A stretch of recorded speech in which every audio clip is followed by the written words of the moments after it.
Oke, ini termasuk pertanyaan yang sering diajukan ya, khususnya oleh karyawan perusahaan.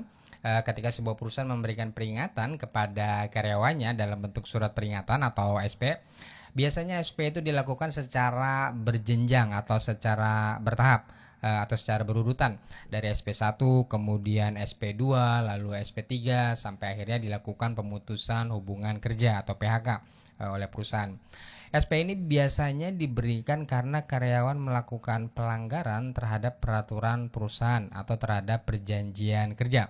Misalnya karena karyawan sering terlambat masuk kerja atau sering bolos kerja atau melakukan pekerjaan semaunya sendiri dan nggak sesuai dengan SOP atau pelanggaran-pelanggaran lainnya terhadap peraturan perusahaan. Dan ada kalanya pemberian SP ini dilakukan perusahaan secara tidak berjenjang atau secara tidak berurutan. Misalnya dari SP1 langsung tiba-tiba ke SP3, bahkan mungkin langsung PHK. Mungkin karena pertimbangan pelanggarannya yang terlalu berat ya. Dan keadaan ini juga yang kadang-kadang membuat karyawan yang diberi SP itu melakukan protes. Apa memang boleh pemberian SP itu tidak berjenjang atau tidak bertahap? Apa boleh pemberian SP itu dari SP1 langsung ke SP3? Tenang sob, kita akan membahasnya di video ini. Tapi sebelumnya biar rileks, kita ngopi dulu.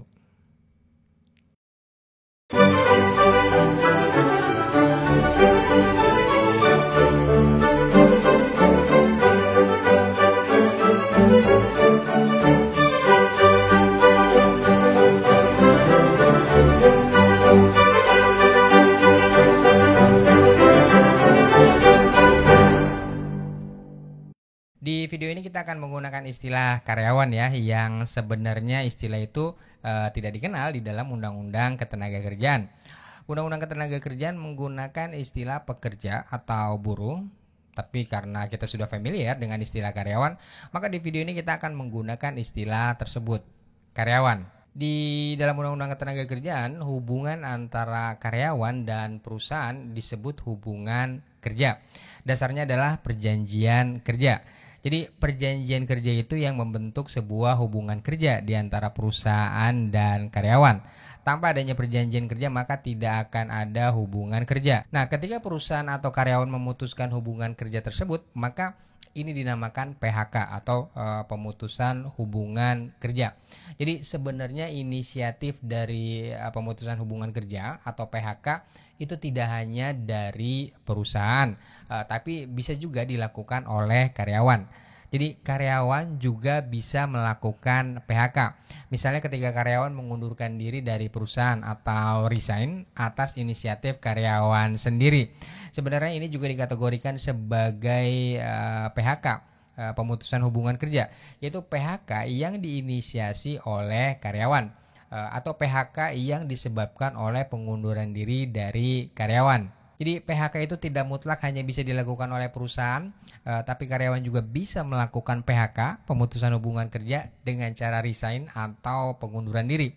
Nah sekarang kalau inisiatif PHK itu datangnya dari perusahaan, maka ada beberapa alasan yang bisa digunakan oleh perusahaan untuk melakukan PHK terhadap karyawannya. Alasan-alasan itu antara lain karena misalnya karyawan melakukan kesalahan berat, atau perusahaan melakukan merger, atau karyawan memasuki usia pensiun, atau bisa juga karena perusahaannya tutup.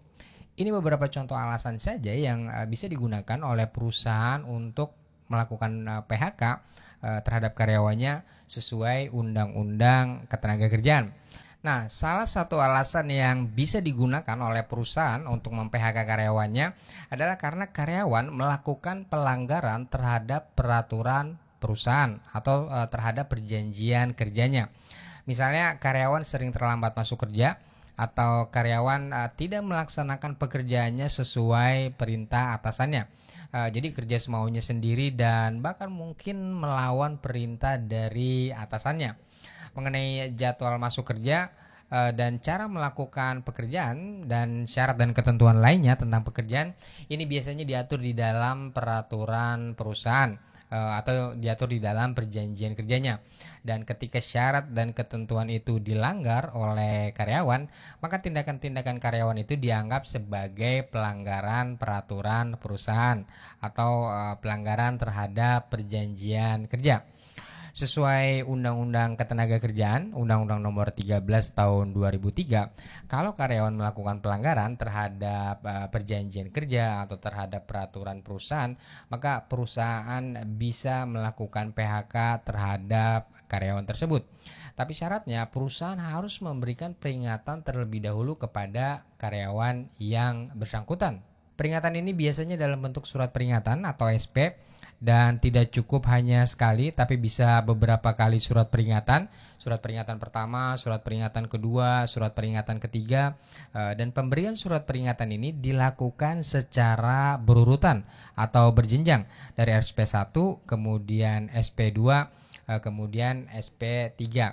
Jadi diberikan SP1 dulu, kemudian kalau melanggar lagi baru diberikan SP2, dan kalau melanggar lagi diberikan SP3, baru akhirnya dilakukan PHK. Nah, setiap SP ini ada tenggang waktunya. Undang-Undang Ketenagakerjaan membatasi jangka waktu berlakunya masing-masing SP tadi itu maksimal 6 bulan. Tapi jangka waktu 6 bulan ini maksimal ya. Artinya perusahaan bisa menetapkan jangka waktu yang lebih pendek dari 6 bulan, misalnya 4 bulan atau 5 bulan, tapi tidak boleh lebih dari 6 bulan karena jangka waktu 6 bulan ini maksimal. Penentuan tenggang waktu 6 bulan ini dimaksudkan sebagai upaya untuk mendidik karyawan yang melakukan pelanggaran untuk memperbaiki kesalahannya. Dan jangka waktu 6 bulan ini merupakan jangka waktu yang dianggap cukup bagi perusahaan untuk menilai kinerja dari karyawan yang bersangkutan. Jadi kalau misalnya selama jangka waktu berlakunya SP1 ini karyawan masih melakukan pelanggaran, maka perusahaan bisa mengeluarkan SP2. Begitu juga selama jangka waktu berlakunya SP2 ini karyawan tetap melakukan pelanggaran, maka perusahaan bisa mengeluarkan SP3.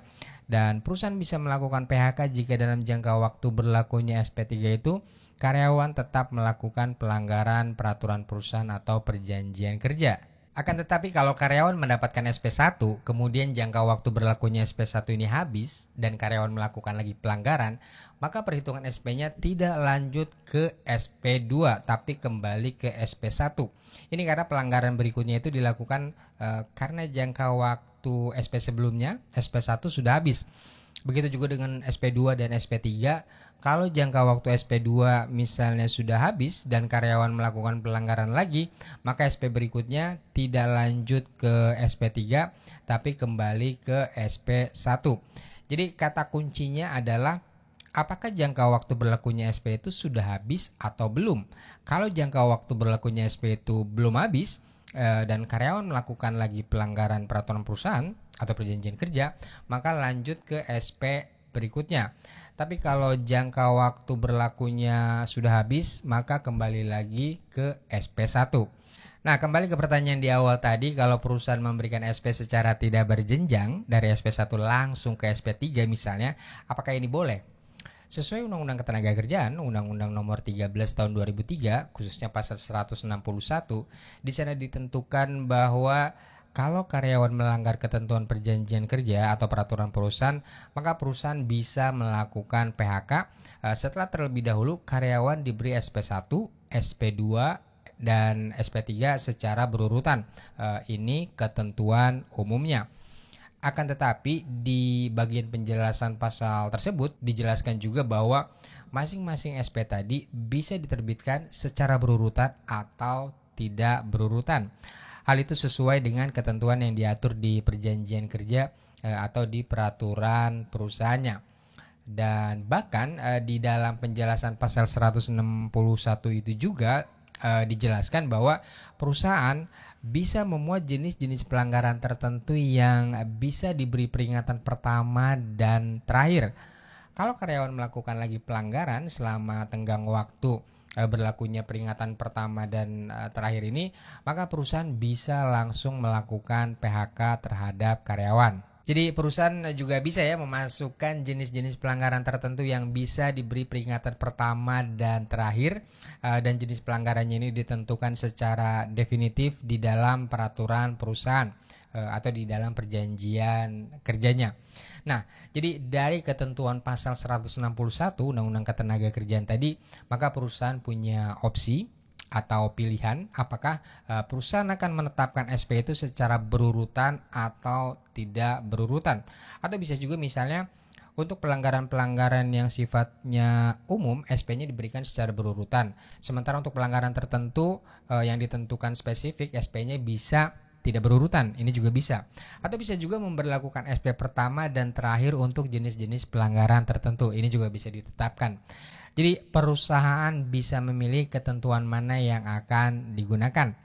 Nah, kalau perusahaan sudah menentukan sistem pemberlakuan SP mana yang akan ditetapkan di perusahaan, apakah berurutan atau tidak berurutan, maka ketentuan itu harus dimasukkan ke dalam peraturan perusahaan atau ke dalam perjanjian kerjanya supaya mengikat perusahaan dan karyawan. Di dalam prakteknya biasanya kalau kita mau mengesahkan peraturan perusahaan di Disnaker Trans, di pasal tentang pemberian SP ini, kalau memang ada klausul mengenai pemberian SP secara tidak berurutan, maka biasanya diminta untuk dijelaskan atau ditentukan secara jelas, secara definitif pelanggaran-pelanggaran mana yang pemberian SP-nya berurutan dan pelanggaran-pelanggaran mana yang SP-nya tidak berurutan. Jadi biasanya jenis dan bentuk pelanggarannya disebutkan secara jelas di klausul peraturan perusahaan. Nah, dengan demikian maka untuk menjawab pertanyaan di awal tadi sebenarnya sudah jelas ya, apakah perusahaan bisa memberikan SP kepada karyawannya secara tidak berurutan? Hal ini tergantung dari isi peraturan perusahaan atau perjanjian kerjanya. Bagaimana hal itu diatur di sana? Apakah di peraturan perusahaan ditentukan bahwa SP itu harus berurutan atau bisa tidak berurutan? Bisa langsung dari SP1 ke SP3 misalnya. Atau bahkan bisa diberi SP yang pertama dan terakhir. Jadi untuk menjawabnya ya setiap perusahaan bisa jadi memberlakukan ketentuan yang berbeda. Hal itu tergantung dari peraturan perusahaan atau perjanjian kerja di masing-masing perusahaan. Bagaimana ketentuannya? So, untuk gampangnya apakah perusahaan memberikan SP-nya secara tidak berurutan atau tidak? Tentunya Anda harus membaca kembali peraturan perusahaannya atau perjanjian kerja. Tapi yang jelas, Undang-Undang Ketenagakerjaan telah memberikan pilihan kepada perusahaan untuk menentukan apakah SP itu bisa diberikan secara berurutan atau tidak. Dengan syarat ketentuannya harus dicantumkan di dalam peraturan perusahaan atau di dalam perjanjian kerja. Nah, demikian Sobat Legal Access, informasi mengenai surat peringatan atau SP ini kami sampaikan. Jadi sekali lagi untuk menjawabnya secara lebih pasti, silakan baca kembali peraturan perusahaan atau perjanjian kerja di perusahaan Anda, karena setiap perusahaan bisa jadi ketentuannya berbeda, bisa berurutan, bisa juga tidak berurutan, bahkan bisa dikombinasi, bahkan bisa juga dilakukan pemberian SP yang pertama dan terakhir. Itu semua tergantung dari bagaimana peraturan perusahaan mengaturnya. Oh ya, bagi Anda yang memerlukan contoh draft surat peringatan atau SP untuk perusahaan Anda, mungkin Anda bisa mendownloadnya dengan mengikuti linknya di kotak deskripsi di bawah ini. Kami sudah menyiapkannya, draft surat peringatan dalam format Microsoft Word dokumen. Silakan Anda download dan disesuaikan dengan kebutuhan di perusahaan Anda. Demikian informasi dan penjelasan singkat ini kami sampaikan. Semoga informasi yang singkat ini bisa membantu Anda dalam menjalankan hubungan ketenagakerjaan di perusahaan Anda ya. Salam.